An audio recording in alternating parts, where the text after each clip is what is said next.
زکوٰۃ ایمان بالغیب۔ کوئی حرج نہیں ہوتا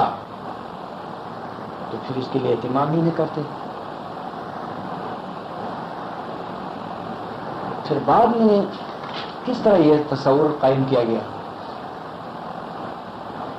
رسول اللہ کے زمانے میں اور ان کی رولت کے بعد یہ تصور نہیں تھا۔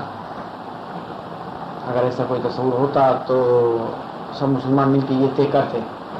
کہ اب وہ کسی خلیفے کی، کسی امام کی کوئی ضرورت باقی نہیں رہی، چونکہ پیغمبر اپنے نور میں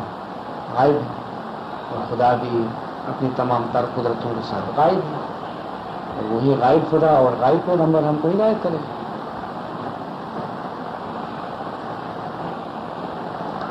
یہ تصور بعد میں گڑا گیا، اور جب ان کے لیے کوئی دلیل باقی نہ رہی تو مجبوراً ان کو یہ کہنا پڑا کہ اب امام غالب ہے۔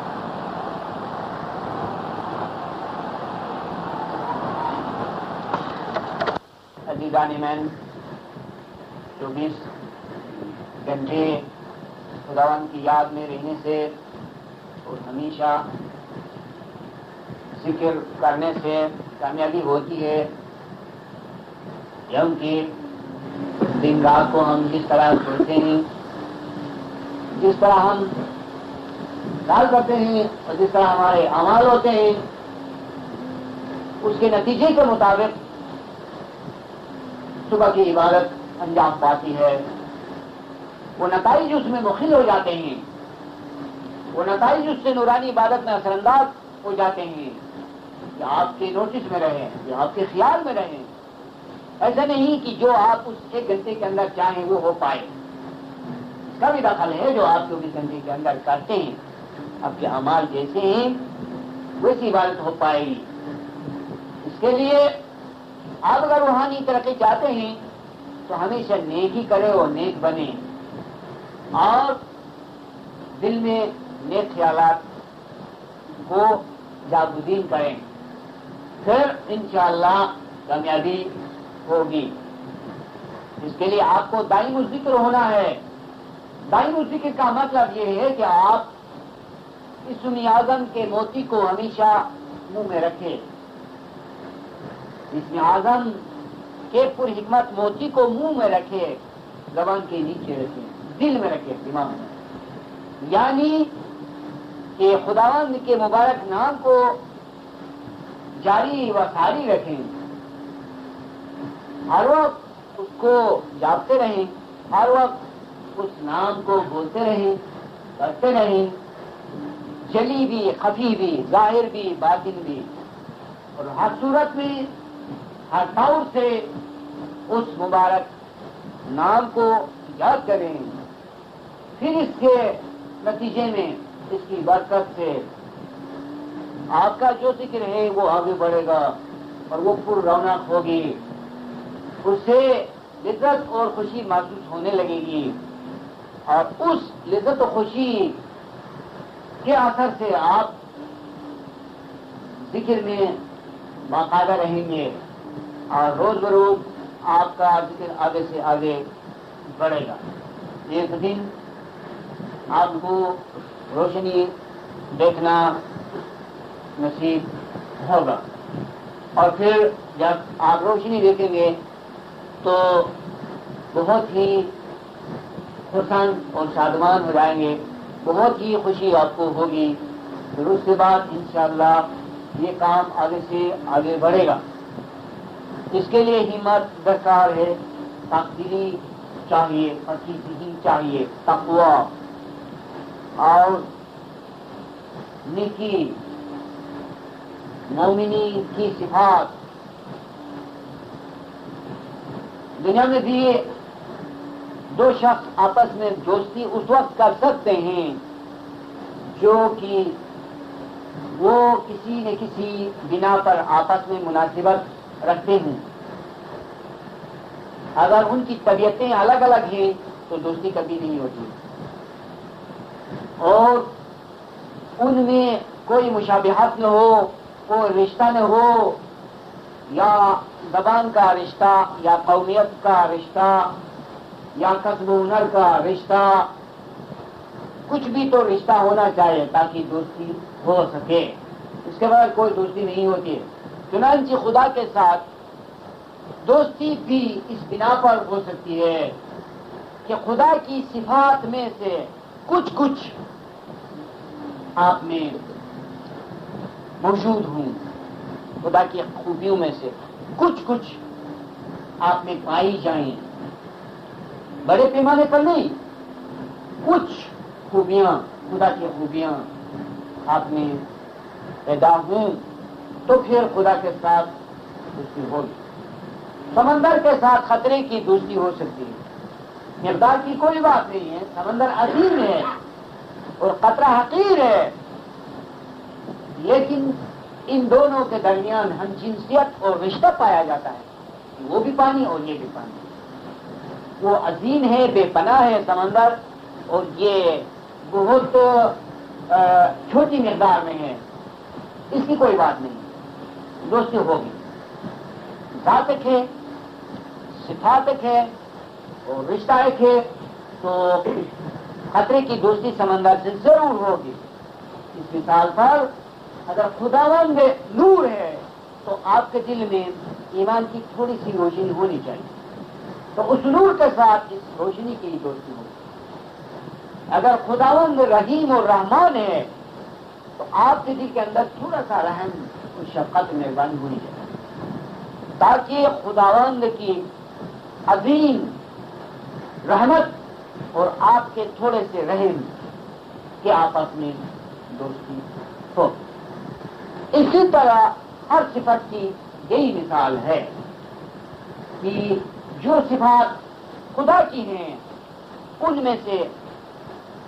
ایک چھوٹا نمونہ آپ میں ہونا چاہیے، تاکہ خدا کے ساتھ آپ کی دوستی اور محبت ہو۔ اگر ایسا نہ ہو،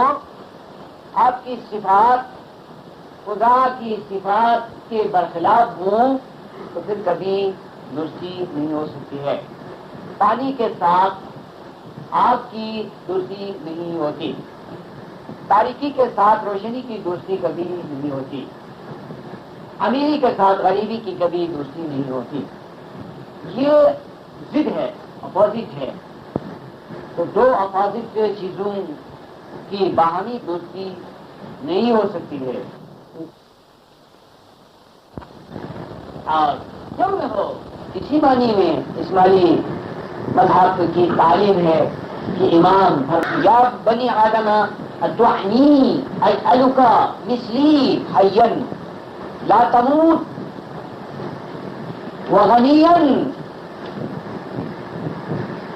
لا تفتقر وعزیزا لا تذل۔ اے ابن آدم، تو میری اطاعت کر تاکہ میں تجھ کو اپنے مانند بنا لوں گا، ایسی زندگی عطا کروں گا کہ تو کبھی نہیں مرے گا، ایسی امیری دوں گا کہ تو کبھی غریب نہیں ہو جائے گا، اور ایسا معزز بناؤں گا کہ تو کبھی ذلیل نہ ہوگا۔ اس میں مومن کے خدا کی صفات میں منتقل ہو جانے کا ذکر ہے، مومن کے خدا کی صفات میں منتقل ہو جانے کی بشارت ہے۔ کتنی خوشی کی بات ہے، کہاں وہ جنت جس کے معنی باغ ہیں، اور کہاں یہ فضیلت کہ خدا کے مرتبے تک کوئی پہنچے، خدا سے واصل ہو جائے، اس وقت اس کا شعور ایسا ہو کہ وہ خود کو خدا پائے، خود کو خدا دیکھے، خود کو خدا سمجھے۔ خدا دو نہیں ہو سکتے، وہی ہے خدا جو ازل اور ابد ہمیشہ قائم اور دائم۔ مطلب اس کا یہ ہے کہ ہماری یہ زندگی ایک قائد کی حیثیت سے ہے، ہماری یہ زندگی روح کی گرفتاری ہے اس شخصیت میں، اس جسم میں، یہ روح محبوس ہے، یہ روح قائد ہے، یہ روح گرفتار ہے، مبتلا ہے۔ اس کی نجات اس بات میں ہے، اس کا چھٹکارا اس امر میں ہے کہ یہ اپنے خداوند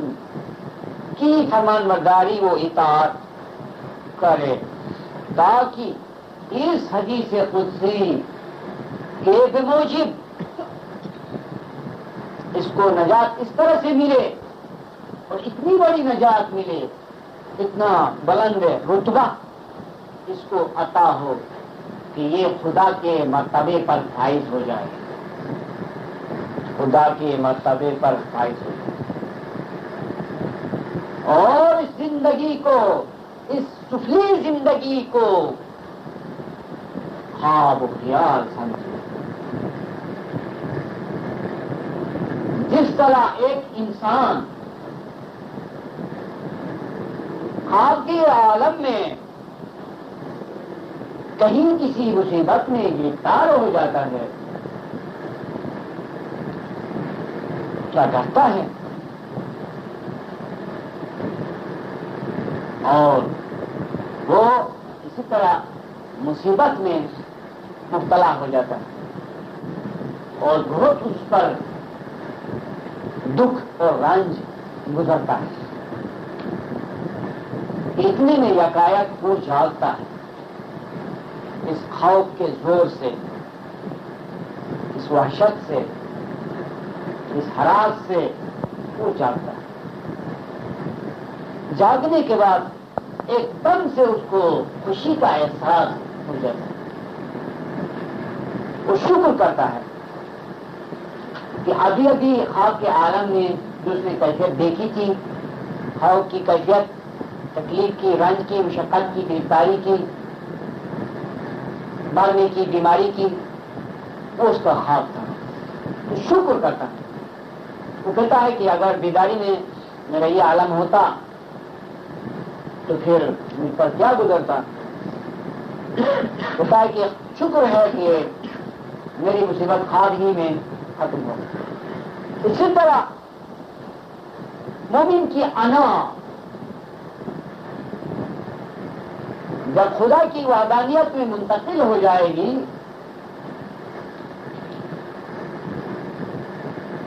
تو وہی اس کی حقیقی بہشت ہوگی، اور سب سے بڑی بہشت، سب سے بڑی جنت، اس سے بڑھ کر کوئی جنت نہیں۔ جیسا کہ قرآن کریم میں ارشاد ہوا ہے کہ ورضوان اللہ اکبر، بہشت ہے کیوں نہیں، 8 جنتیں ہیں، لیکن ان سب سے بڑھ کر اللہ کی خوشنودی، یعنی اللہ کی مرضی پر چھوڑنا کہ وہ جو چاہے مومن کے لیے کرے، یہ بات سب سے بڑی، جنت سے بھی بڑی ہے۔ اس کو رضوان کہتے ہیں، اور ویسے رضوان یہ فرشتے کا نام ہے جو 8 بہشتوں سے اوپر ہے، یا یہ کہ وہ 8 بہشتوں کا مالک، اس کا نام رضوان۔ بہرحال خداوند تعالیٰ کی خوشنودی ہی رضوان ہے، اور وہی خوشنودی ہی عظیم فرشتہ ہے۔ تو دوسروں کے لیے یہ باتیں الگ الگ ہیں، ہمارے نزدیک حکمت میں اور تعویل میں سب باتیں ایک ہیں۔ تعویل میں حقیقت میں گنجائش ہے کہ بہت سی حقیقتیں مل جائیں، کیونکہ کہا گیا ہے کہ حقیقت ایک لال کی طرح ہے اور جس کے کئی کئی پہلو ہیں، یعنی ایک تراشا ہوا نگین جو آپ کی انگوٹھی میں ہوتا ہے، اس کے کئی کئی رخ ہوتے ہیں، کئی کئی پہلو ہوتے ہیں. تو اسی طرح جو اونچی حقیقتیں ہیں ان کے بھی کئی کئی پہلو ہیں. میرے کہنے کا مطلب یہ ہے کہ رضوان فرشتہ ہے، رضوان خداوند کی خوشنودی ہے، اور رضوان بہشت سے بڑھ کر ایک درجہ ہے. یہ ساری باتیں ایک ہیں، ان تمام باتوں کا مطلب ایک ہے. میں کہہ رہا تھا کہ مومن کی انا، مومن کی خودی، اور جس وقت خدا کی حقیقت میں منتقل ہو جائے گی تو یہ مومن کے لیے آخری نجات اور یہی چھٹکارا ہے اور یہی حقیقی دوست ہے. اس کے لیے ہم سب کو دعا مانگنی چاہیے کہ خداوند عالمین ہم کو اس زندگی میں وہ عالی ہمتی عنایت کرے کہ جس سے ہم جدوجہد کریں اور روحانیت کے راستے پر آگے بڑھیں، اپنے ذکر کو کامیاب کریں اور اسی طرح سے عبادت کر سکیں اور ایمان کی خوشنودی کو حاصل کریں اور صحیح معنی میں اس کی فرمان برداری کریں اور ہمیشہ اس کی خوشنودی کے مطابق کام کریں اور اپنے دین بھائیوں اور بہنوں کے لیے خیرخواہی کریں، ان کی بھلائی اور بہتری چاہیں اور ہمیشہ ایسی مجالس سے فائدہ اٹھائیں، علمی فائدہ اٹھائیں، روحانی فائدہ اٹھائیں، عقلی فائدہ اٹھائیں اور ہم خداوند کی معرفت میں آگے بڑھیں اور اعلیٰ حقیقتوں کو سمجھ سکیں اور اس حقیقت کو سمجھ سکیں کہ کس طرح ہم اپنی انا کو خدا کی حقیقت میں منتقل کر سکتے ہیں. اسی کے لیے سب کی دعا ہونی چاہیے اور ساتھ ہی ساتھ آپ دعا مانگیں مولا کے حضور سے کہ اس نیک گھر کے افراد نے جس طرح سے اہتمام کیا ہے اور جیسے انسلام کیا ہے اس مجلس کے لیے اور انہوں نے ذہنت حاجتیں ہیں وہ پوری ہو جائیں، ان کے سب گناہوں کو مولا بخش دیں، ان کو صراط مستقیم پر ثابت قدم رکھیں، ان کے علم میں اضافہ کرے، ان کے ایمان کی روشنی میں اضافہ کرے، ان کے یقین میں اضافہ کرے، ان کو اور زیادہ عالی ہمتی اور بلند حوصلگی عطا کرے تاکہ وہ جماعت کی اور امام کی خدمت کر سکیں اور علم کی خدمت کر سکیں اور معرفت کی خدمت کر سکیں. تو زندگی میں اس مقدس مذہب کے اندر جو گوہر ہیں ان کو چن سکیں اور جن کے معجزات کو دیکھ سکیں اور پھر ان کو قیامت میں کوئی افسوس نہ رہے اور ان کو دونوں جہاں میں خداوند کامیابی عطا کرے، سرخ روئی اور سربلندی عطا کرے اور ان کو دیدار ظاہر اور دیدار باطن کی نعمت سے نوازے اور معرفت کی لازوال سلطنت ان سب کو عطا ہو. آمین یا رب العالمین.